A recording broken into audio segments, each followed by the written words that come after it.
20 એટલે નીચેની બાજુ નીચે બે જીરો લખે ત્યાં લીધા એટલે ક્યારે ચલો બધાનું ધ્યાન આ બાજુ આવે સીધો બેસી જાય સીધો ના બેસો તો અહીંયા એમ જાય દાખલા નંબર 4 સૌથી પહેલા મેં તમને કીધું હતું જો અહીંયા આગળ આપણે કીધું તૈયાર નીચેના વ્યવહારો નીલિમાના ચોપડે કયા ખાતે ઉધાર કયા ખાતે જમા બરોબર કરશો કારણ સહિત સમજાવો એટલે કે કયા કારણથી ખાતું ઉધાર કર્યું અને કયા કારણથી ખાતું જમા કર્યું એ આપણે અહીંયા કારણ લખવાનું છે બરોબર પણ ધ્યાનથી સમજજો પહેલો વ્યવહાર કહું છું 1 નંબર હું લખી નાખું પછી તમારે લખવાનું પહેલા સમજી લેવાનું બરોબર પહેલો વ્યવહાર જુઓ કે ₹50,000 રોકડા લાવી ધંધો શરૂ કર્યો આર્થિક વ્યવહાર છે પહેલા એ નક્કી કરવાનું બરોબર વચ્ચે કોઈ બોલશો નહીં અત્યારે રોકડા આયા એટલે આર્થિક વ્યવહાર થયો એ પહેલી વસ્તુ આ આર્થિક વ્યવહાર છે એટલે નોંધ થશે આ એક જોવાનું પછી બીજું જોવાનું કે બીજું શું છે રોકડા લાવી ધંધો શરૂ કર્યો છે તો તમે ધંધો કરો છો તમારી દુકાન છે તમે ચોપડા લખો છો તમે નીલીમાં છો એમ માનીને તમારે લખવાનું છે આપણે હિસાબો કેવી રીતે લખવાના છે તમે ધંધાના માલિક છો અને તમે હિસાબો લખો છો એમ સમજીને આપણે હિસાબો લખવાના તમે નીલીમાં છો બરોબર તમે રોકડા ધંધામાં લાવ્યા હવે ખાતા બે થયા એક રોકડ બરોબર તો રોકડ આવે છે કે જાય છે ધંધામાં રોકડ આવે છે કે જાય છે બરોબર રોકડ આવે છે આ એક વસ્તુ થઈ રોકડ ખાતું થયું બરોબર હવે રોકડ ખાતું એ કયા પ્રકારનું ખાતું છે એ તમારે જોવાનું છે મેં તમને પેલું 36 ને 40 નંબરનું પેજ વંચાયું વાંચો આપ્યું તો મેં તમને એની અંદર આવતું હતું આ રોકડ અને બેંક કયું ખાતું કહેવાય છે તો રોકડ ખાતું એ મિલકતનું ખાતું કહેવાય તો મિલકતનું ખાતું આવ્યું રોકડ ખાતું થયું તો રોકડ મિલકત કહેવાય રોકડ આવે છે તો 3 માંથી મિલકત ક્યાં છે એ માલ મિલકત દેખાય છે તો માલ મિલકત ખાતાનો નિયમ શું છે આવે તો ઉધાર જાય તો જમા બરોબર એક પહેલા ખાતું નક્કી કરવાનું રોકડ ખાતું થયું એક વસ્તુ અને રોકડ શું થાય છે આવે છે કે જાય છે રોકડ શું છે તો રોકડ છે મિલકત તો મિલકત ખાતાનો નિયમ લાગુ પડવાનો તો મિલકત ખાતાનો નિયમ છે આવે તો ઉધાર જાય તો જમા 3 માંથી કયો ખાતાનો પ્રકાર આવ્યો તો કે માલ મિલકત આ ખાતામાં લખવાનું લખતા નહીં તમે જે ખાતું લાગુ પડતું હોય ખાતાનો પ્રકાર એમાં લખવાનું તો અહીંયા લખાશે રોકડ ખાતું ઉધાર લખવાની જરૂર નથી કેમ તો કે આ બધા ઉધારના જ છે રોકડ ખાતે થયું ઉધાર બીજું સમજ હવે જમા અસર જોવાની છે આપણે તો રોકડ કેવી રીતે આવી કોણ લાવ્યું છે રોકડા લાવી ધંધો શરૂ કર્યો તો ધંધાનો માલિક કોણ છે નીલિમા ઉપર નામ દેખાય છે ધંધાનો માલિક નીલિમા છે નીલિમા જે હોય તે નીલિમા છે ને નીલિમા તો નીલિમાએ ધંધાને પૈસા આપ્યા ખ્યાલ આવ્યો નીલિમાએ ધંધાને પૈસા આપ્યા છે નીલિમાએ પોતાને નથી આપ્યા સમજો વ્યક્તિ અલગ છે અને ધંધો અલગ છે નીલિમાએ ધંધાને પૈસા આપ્યા છે તો આગળ મેં તમને કીધું ચેપ્ટર નંબર 1 માં જ્યારે યાદ રાખજો જ્યારે ધંધાનો માલિક ધંધામાં રોકડ જે મિલકત લાવે તેને મૂડી કહેવાય. તેને મૂડી કહેવાય. ખ્યાલ આવ્યો? તો ધંધાનો માલિક ધંધામાં રોકડ લાવ્યો તેને કહેવાય મૂડી. અને મૂડી એ કયા પ્રકારનું ખાતું છે? વ્યક્તિ પ્રકાર. 36 ને 40 નું પેજ ફરીથી વાંચી લો, એટલે ઘરેથી વાંચો હવે અત્યારે બોલે છે. મૂડી એ વ્યક્તિ પ્રકારનું ખાતું છે. તો નીલિમાએ ફરીથી ધંધામાંથી અથવા ધંધાને લાભ આપ્યો કે લાભ લીધો? નીલિમાએ ધંધાને લાભ આપ્યો. ખ્યાલ આવ્યો? એટલે નીલિમા કોણ છે? વ્યક્તિ છે. મૂડી કોણ છે? વ્યક્તિ છે. તો વ્યક્તિ ખાતું આવ્યું અહીંયા આગળ. એ લાભ શું કરે છે? આપનાર છે. વ્યક્તિ લાભ આપનાર છે કે લેનાર એ જોવાનું. તો વ્યક્તિ શું છે અહીંયા આગળ? લાભ આપનાર છે. તો વ્યક્તિ ખાતાનો નિયમ શું હતો? લાભ લેનાર ખાતે ઉધાર અને આપનાર ખાતે જમા. નિયમ યાદ રાખો, બરોબર? તો કોઈ દિવસ ચોપડામાં ધંધાના માલિકનું નામ લખવાનું નહીં. અહીંયા આગળ નીલિમા ધંધાને લાભ આપે છે પણ એના ખાતે નહીં લખવાનું. જ્યારે નીલિમા ધંધાને લાભ આપે તો મૂડી ખાતે જમા કરવાનું. યાદ રાખજો. શું? જ્યારે ધંધાનો માલિક ગમે તે હોય, નીલિમા હોય, રમણ હોય, મગન હોય કે છગન હોય, યાદ રાખી લેજો હું કહું છું એ. જ્યારે ધંધાનો માલિક ધંધાને લાભ આપે તો મૂડી ખાતે જમા કરવાનું. ક્લિયર? બરોબર? તો ધંધાનો માલિક લાભ આપે છે એટલે આપનારું ખાતું જમા થયું, એટલે એ જે લાવે છે એને કહેવાય મૂડી. અને મૂડી એ વ્યક્તિનું ખાતું છે એટલે જમા બાજુ વ્યક્તિના ખાનામાં અહીંયા લખાશે મૂડી ખાતે.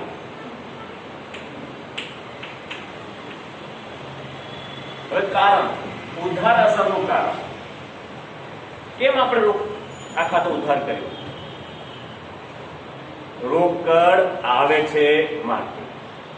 આવે તો ઉધાર. તો અહીંયા લખવાનું રોકડ આવે છે. બરાબર? હવે જમાનું કારણ, તો મૂડી ખાતે કેમ જમા કર્યું? તો અહીંયા લખવાનું ધંધાનો માલિક ધંધાને લાભ આપે છે માટે.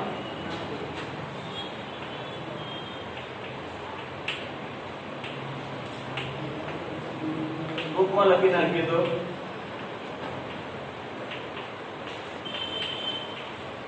ધંધાનો માલિક લાભ આપનાર છે. ખ્યાલ આવ્યો? આવી રીતે પહેલા ખાતું નક્કી કરવાનું, પછી ખાતાનો પ્રકાર નક્કી કરવાનો, પછી ખાતાનો નિયમ લાગુ કરવાનો. આ 3 વસ્તુ યાદ રાખવાની. બરોબર? હવે ઉતારી દે. ચલો પછી આખી લાઈન દોરી કરતા હોય.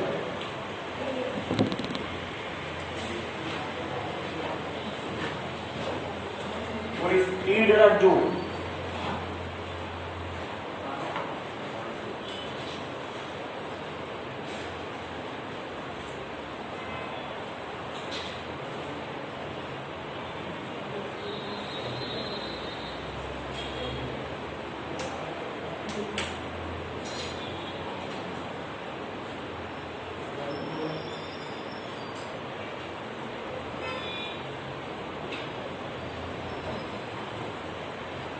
ચલો કદી ગયું? સ્પીડ રાખો કહું છું. કેટલા વ્યવહાર કરી જાતે કરો પછી બધા. ચલો બીજો વ્યવહાર અહીંયા જુઓ.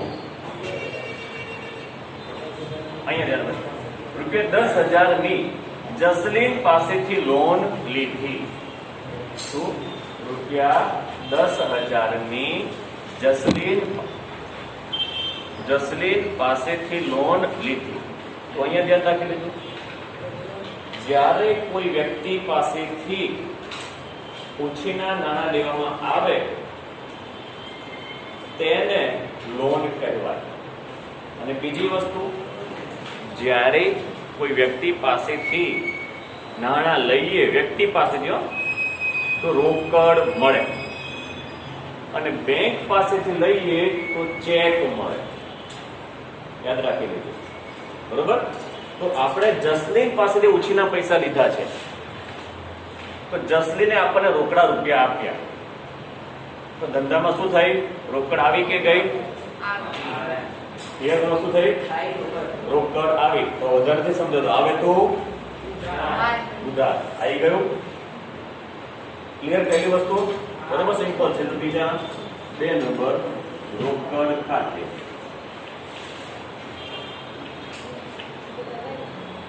ઉધારનું પતી ગયું. તો જમાની વાત કરીએ. કોણે પૈસા આપ્યા? કોણે પૈસા આપ્યા? જસલીન. જસલીન કોણ છે? વ્યક્તિ છે. તો એને ધંધાને લાભ આપ્યો કે લીધો? ક્લિયર? બરોબર ને? અને આપનારું ખાતું જમા, આપનારું ખાતું જમા, લેનારું ખાતું ઉધાર. તો અહીંયા આગળ જમા અસર છે, વ્યક્તિ છે, બરોબર? તો અહીંયા આગળ જેણે વ્યક્તિ છે, જેણે આપ્યું હોય આપણને એનું નામ લખવાનું. તો અહીંયા લખવાનું જસલીન ખાતે.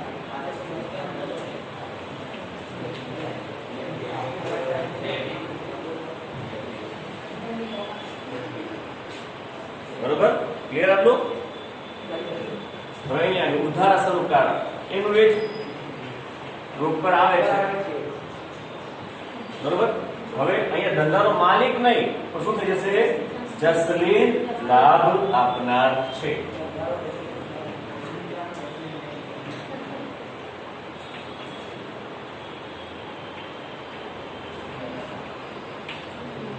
આખી રીતે પૂરી કરો.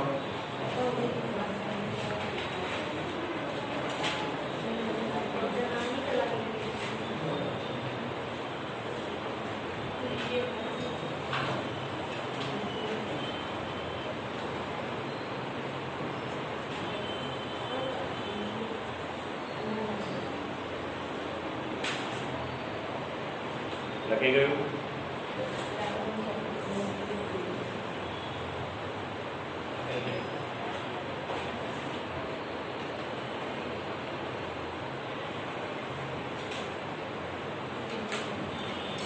પતી ગયું? ના સર.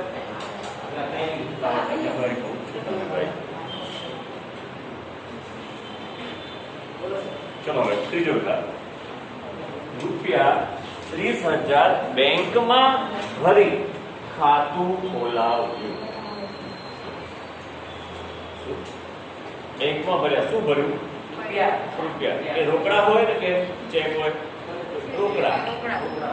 ખાતું ખોલાવ સમજવું પડશે તમારે. ખાતું ખોલાવવાનું છે તો આપણે રોકડા જ ભરવા પડે,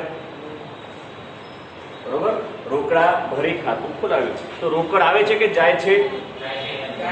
ક્લિયર? ખબર પડી હોય બધાને? રોકડ જાય છે, બરોબર? તો રોકડ શું છે? માલ મિલકત. અને માલ મિલકતના નિયમ મુજબ જાય તો એક ખાતું ક્લિયર થઈ ગયું. ખબર પડી કે જમા અસર થઈ ગઈ રોકડની. તો ઉધાર કઈ? હવે એ જોઈએ, બરોબર? સમજો અહીંયા રોકડ ક્યાં જાય છે? ક્યાં જાય છે? ખ્યાલ આવ્યો? તો બેંક કોણ છે? વ્યક્તિ. બેંક શું છે? વ્યક્તિ, બરોબર? વ્યક્તિ. ક્લિયર? બેંક શું છે? વ્યક્તિ. તો એ બેંક લાભ લેનાર છે કે આપનાર છે? સરસ, લેનાર છે. ખ્યાલ આવી ગયો? તો લેનારનું ખાતું શું થાય? વ્યક્તિ ખાતાના નિયમ મુજબ લેનારનું ખાતું શું થાય? ઉધાર. પડી ઉધાર અસર મળી ગઈ આપણને, જમા અસર મળી ગઈ. વ્યક્તિ ખાતા નિયમમાં લખવાનું. બરોબર કીધું. 3 નંબર બેંક ખાતે. બધી ગઈ ઉધાર અસર આપણી. જમા અસર શું હતી? રોકડ ખાતે. રોકડ ક્યાં લખીશું? માલ મિલકતમાં.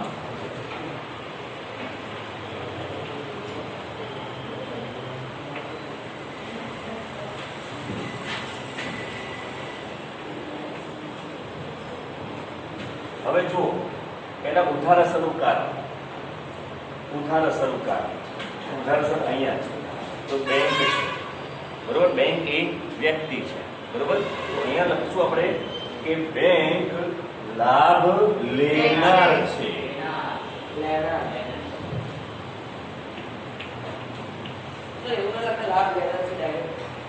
મને કેવું નામ લખવું કેવું પડે બરોબર બરોબર. અને અહીંયા આગળ શું હશે?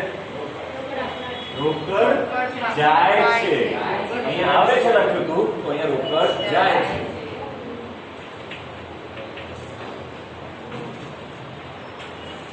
પૂરી કરવા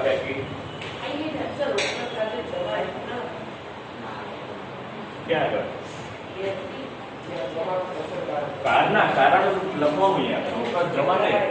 ક્યાં જમા છે? લખ્યું છે જમા. રોકડ જમા ના થાય. રોકડ જાય છે એટલા માટે એને જમા કરીએ છીએ આપણે. જોઈ લો.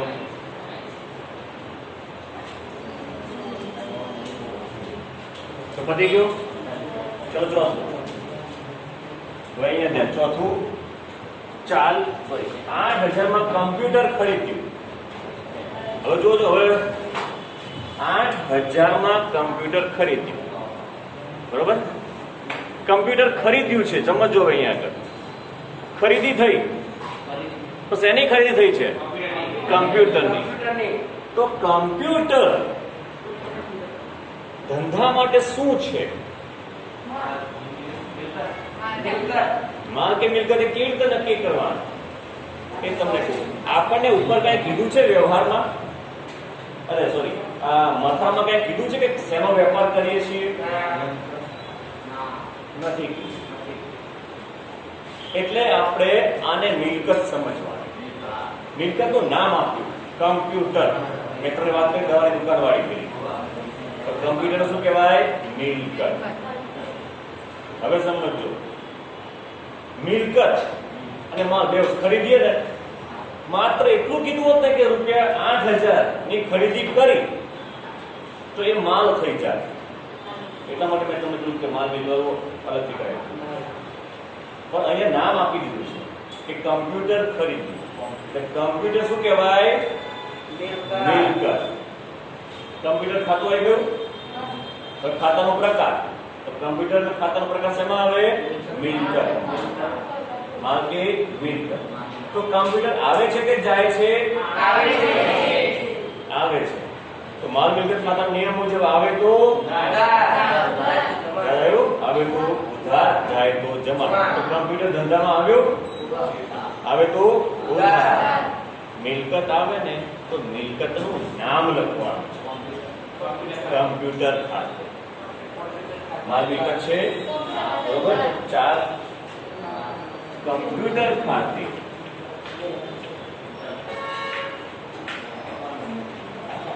બરોબર. હવે અહીંયા આગળ ધ્યાન પાછું. આ તો થઈ ગયું. હવે કમ્પ્યુટર કેવી રીતે ખરીદ્યું? પૈસા. કારણ કે આ રોકડ વ્યવહાર થયો. નામ આપેલું નથી.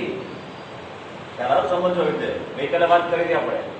નામ આપ્યું હોય તો ઉધાર વ્યવહાર થઈ જાય, પણ નામ નથી આપ્યું એટલે રોકડ વ્યવહાર. અને રોકડ આવે છે કે જાય છે?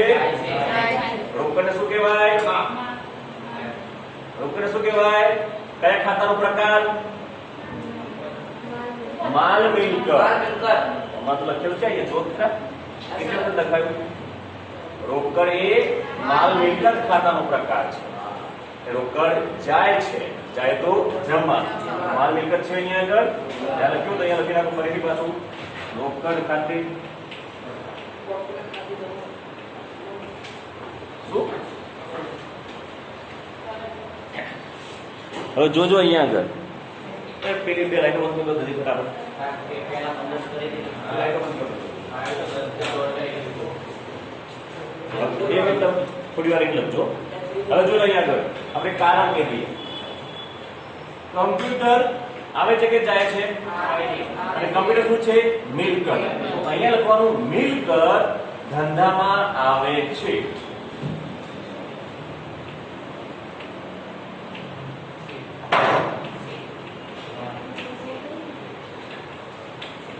માટે એને ઉધાર કરી અને અહીંયા આગળ શું થશે રોકડ જાય છે બરોબર બાકી જેટલા વ્યવહારો આપણે કરતો હોમવર્કમાં